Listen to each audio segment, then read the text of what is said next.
Olá, pessoal! Na disciplina Matemática 3, aprenderemos como usar as técnicas de derivação para fazer análises de otimização em problemas econômicos. O assunto dessa aula será a busca por valores ótimos e o teste da derivada primeira. Como a otimização é uma variedade especial de análise de equilíbrio, recordaremos os conceitos de modelos econômicos, análise estática ou de equilíbrio, análise estática comparativa e então veremos o conceito de otimização. Vamos começar pelos modelos econômicos.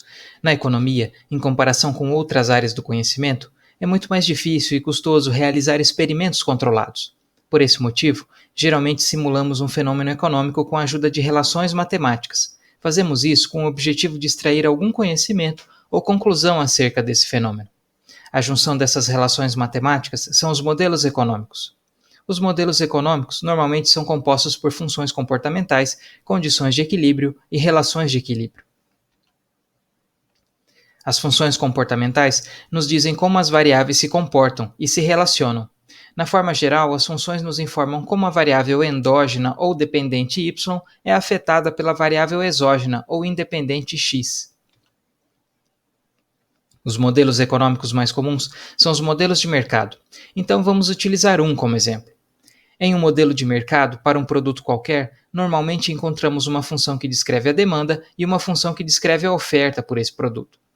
Podemos definir como a demanda e como a oferta reagem a variações no preço do produto. As letras A, B, C e D são chamadas de parâmetros. Especificamente, as letras A e C são conhecidas como constantes, pois não estão associadas a nenhuma variável. Já as letras B e D são os coeficientes angulares da variável preço. Elas mostram o impacto de variações no preço sobre a demanda e a oferta, respectivamente. Outro componente dos modelos econômicos são as condições de equilíbrio. Elas indicam qual condição deve ser satisfeita para que se chegue a uma situação de equilíbrio. Para o nosso exemplo, um fato bem conhecido é que para o mercado estar em equilíbrio, a quantidade demandada deve ser igual à quantidade ofertada. Ao satisfazer a condição de equilíbrio, obteremos as relações de equilíbrio. No nosso caso, a quantidade e o preço de equilíbrio.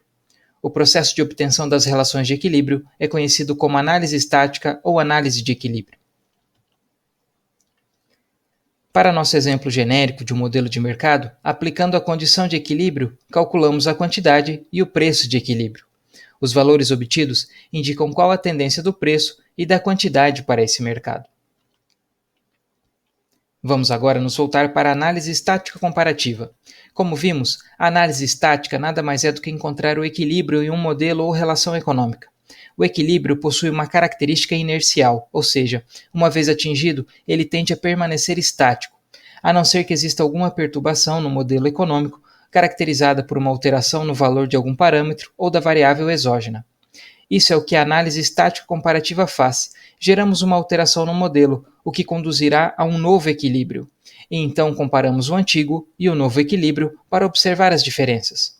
Isso é importante para simular os efeitos de choques de oferta, de demanda ou de políticas públicas. Assim podemos tomar decisões estratégicas com maior segurança.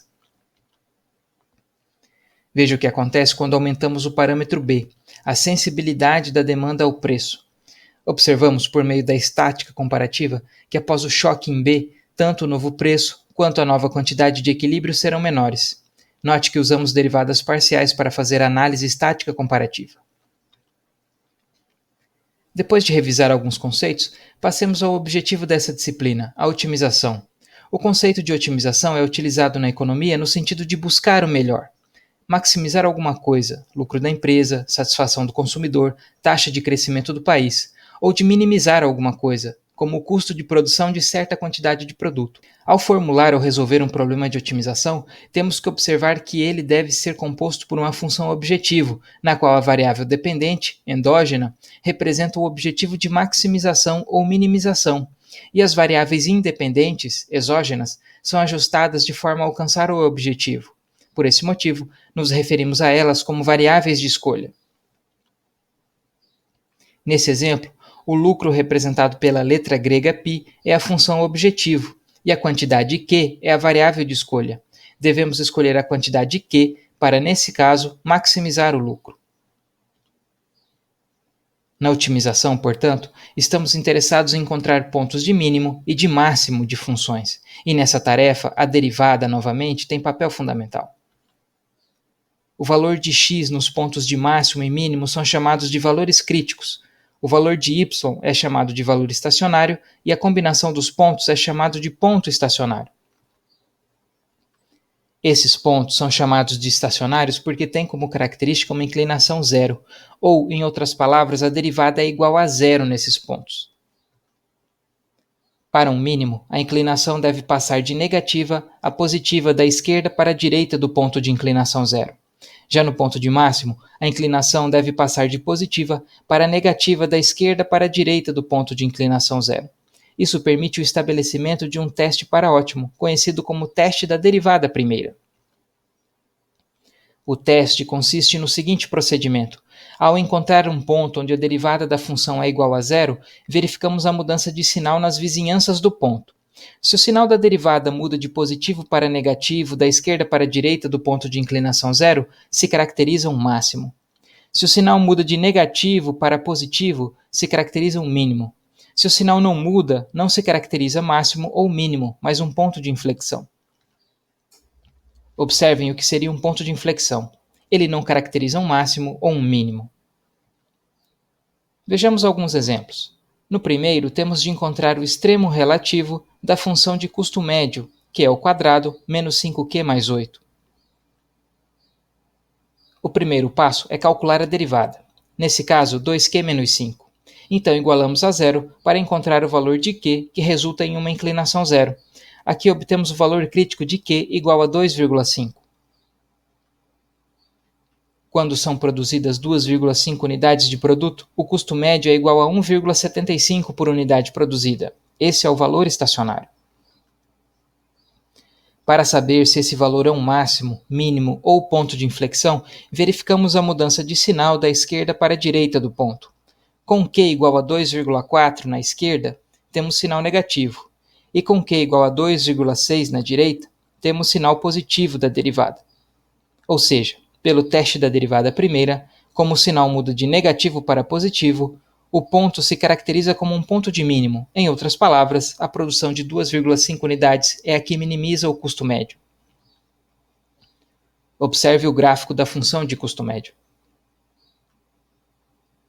No exemplo 2, pede-se para encontrar os extremos relativos da função y igual a x ao cubo menos 12x ao quadrado mais 36x mais 8.